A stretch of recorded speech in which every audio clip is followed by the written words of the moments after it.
Hello students. In this class of slate physics, we will continue with the topic of homogeneity of physical equations. As you know कि हमने इसका काफी part जो है last video में cover up कर लिया हुआ है. ठीक है. We have done certain questions of homogeneity. Just to remind you, homogeneity is that both sides of equation has same base units. ठीक है. अगर इस क्वेश्चन के अंदर आप देख सकते हैं कि क्वेश्चन प्रोवाइडेड है which says that force equals G m raised to power n divided by x square. If this equation is homogeneous, both sides of this equation has same base units. देखिए शाबाश. So the question says that f equals G m raised to power n divided by x square, where f is force, gravitational force, G is constant which has value of meter cube kg minus 1 second minus 2, m is mass and x is distance. So the equation is homogeneous. इसका मतलब है both sides of equation has same base units. Find out the unknown power n. बच्चों इस question में आपने ये unknown power find out करनी है. So I would suggest to find out this unknown power. सबसे पहले आप इस unknown को subject of the formula बनाइए. शाबाश. आपने मैथ्स के डी सिलेबस में पढ़ा हुआ है how to make certain quantity subject of the formula. So in this case m raised to power n would be equal to f multiplied by x square divided by capital G. Right. So आपको इस unknown power n को find out करना है, तो मैं इस equation में units को सब्स्टिट्यूट करूंगा. So the unit of mass is kg. I would write kg raised to power n is equal to, okay, the base unit of force. The base unit of force is kg ms minus 2.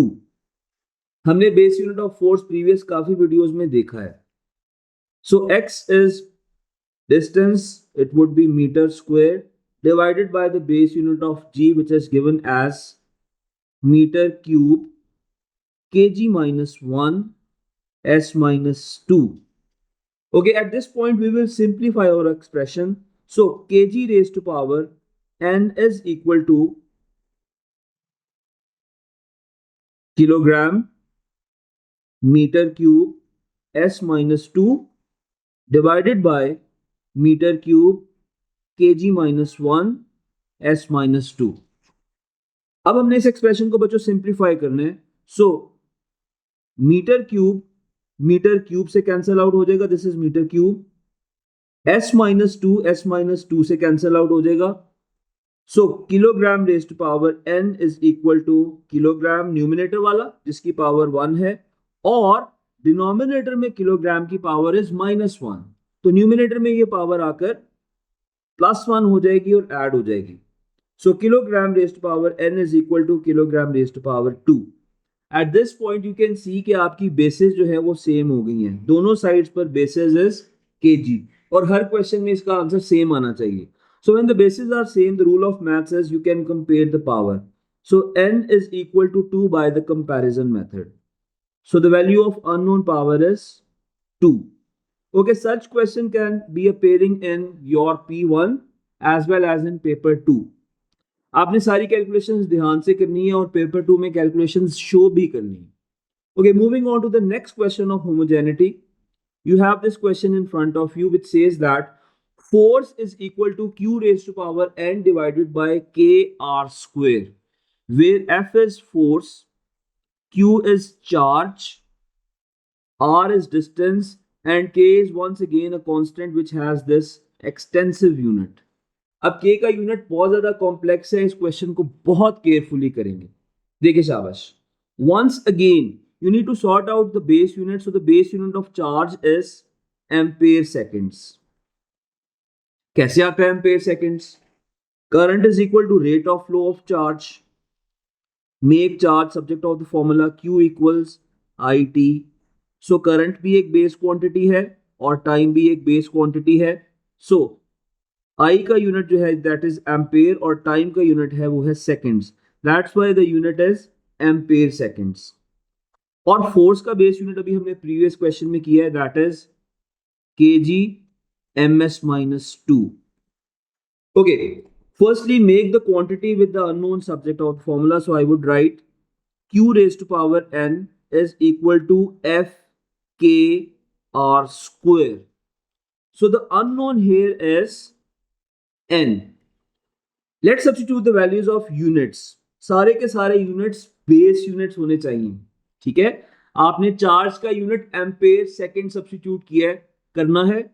और जब आप इसका unit kolam substitute करेंगे तो आप trap हो जाएंगे और आपसे क्वेश्चन सॉल्व नहीं होगा. This topic is all about base units. Homogeneity में भी आपने दोनों साइड्स के बेस यूनिट्स को बैलेंस करना होता है. So substituting the units, the unit of, in fact the base unit of charge is ampere seconds. So ampere seconds raised to power n is equal to the base unit of force. Yes, it is kg meter square s minus 2. Kg meter s minus 2. ठीक है, the base unit of k meter minus 3,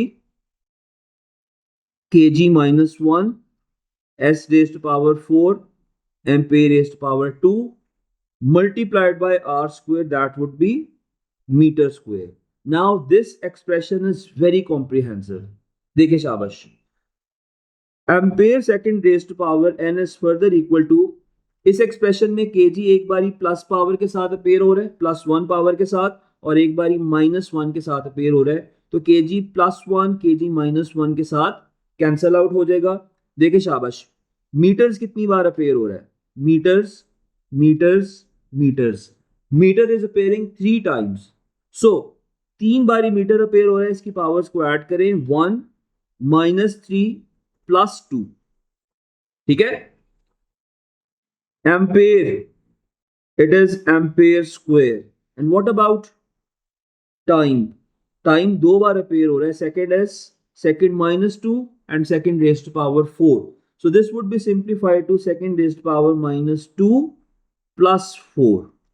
So further ampere second raised to power n is equal to, metre की सारी powers को add कीजिए, 1 minus 3 plus 2. So this is meter raised to power 0 ampere square, and second raised to power minus 1 plus 4 is second raised to power 2. So anything raised to power 0 is 1. आप metre square को next step में नहीं लिखेंगे.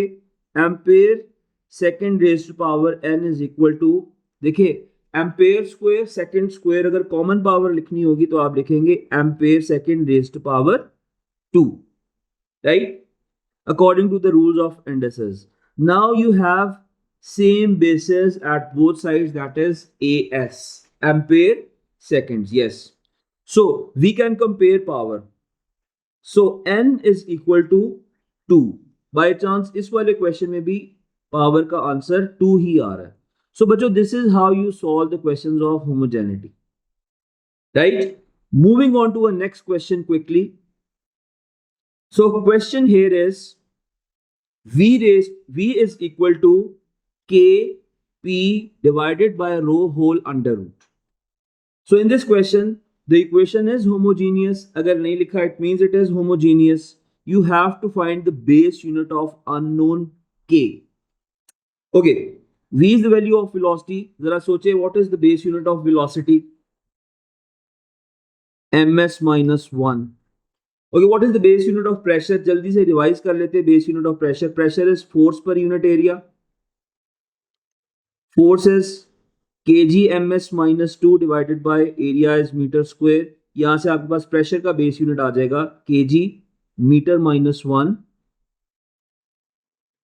s minus 2, right? So we can substitute this value. So the base unit of pressure is kg meters minus 1 s minus 2, and the base unit of density is, जो density का unit है वो base unit ही है, that is kg per meter cube. ठीक है.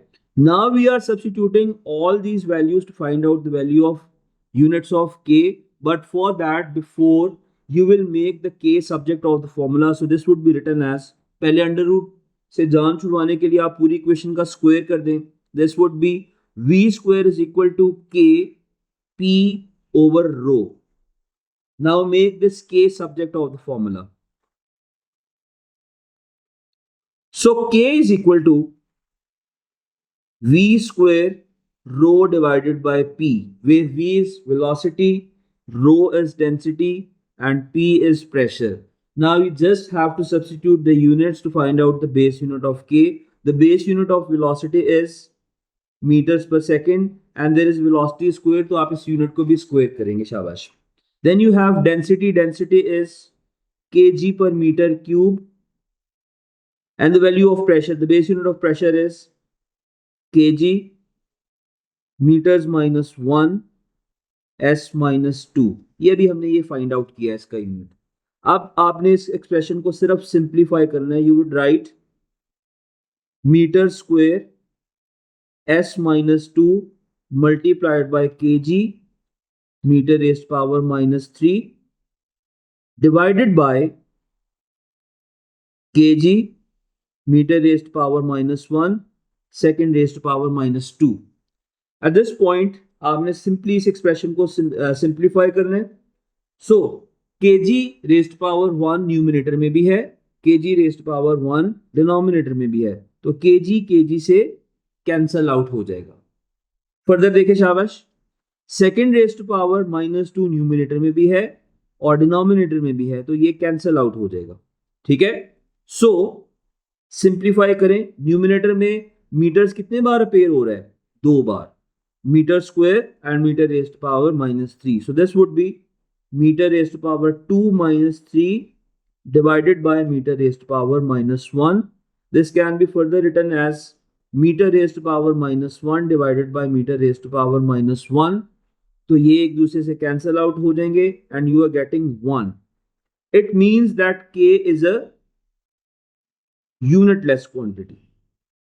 तो K का unit ही नहीं है. आप जीरो नहीं लिखेंगे, आप 1 लिखेंगे, बिकॉज अगर जीरो है तो इसका मतलब है हर चीज जीरो से मल्टीप्लाई होकर जीरो हो जाएगी. In this case you will write 1. Moving on to the last question of this video. This question says that L is equal to 4 pi square r square sigma t raised to power 4, where r is the radius, t is temperature, sigma is constant with units watts, meter raised to power minus 2, Kelvin raised to power minus 4. ठीक है. Find out the base unit of L. आपने L का base unit find out करना है. सो सबसे पहले आप यहां पर देखें, आपको एक यूनिट जो यहां पर गिवन है which is watts. Watt is not a base unit. Is it a base unit? No, it is not a base unit. तो आप पावर का बेस यूनिट फाइंड आउट करें, because watt is the unit of power. If you can recall, the base unit of power is kg meter square s minus 3. ठीक है.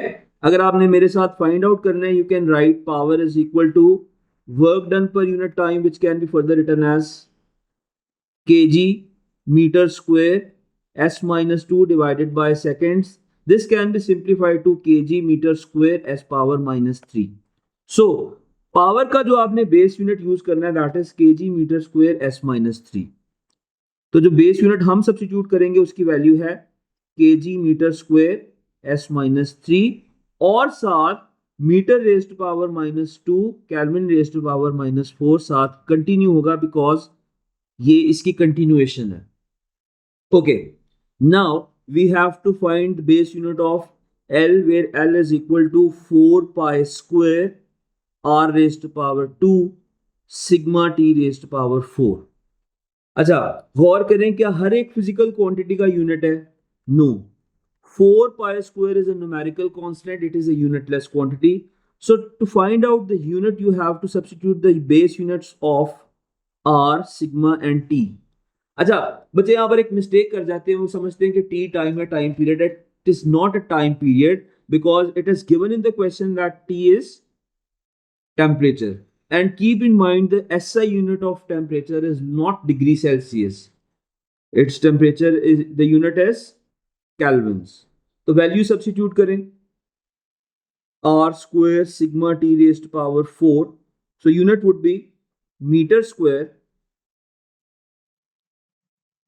Sigma unit is, ध्यान से लिखना है, ये पूरा यूनिट लिखेंगे kg metre square s minus 3. यहां तक तो हो गया वॉट्स का यूनिट. ठीक है. इसको आगे कंटिन्यू करेंगे. It would be written as metre minus 2 kelvin raised power minus 4. This whole thing is a unit of sigma. यहां से लेकर यहां तक ये सिग्मा का यूनिट है. ओके, आगे आपने सब्स्टिट्यूट करने T raised to power 4, so T is temperature, it will be written as Kelvin raised to power 4. Okay, now at this point we just have to simplify this expression. Kelvin minus 4 Kelvin plus 4 से cancel out हो जाएगा. Metre raised to power 2 metre raised to power minus 2 से cancel out हो जाएगी.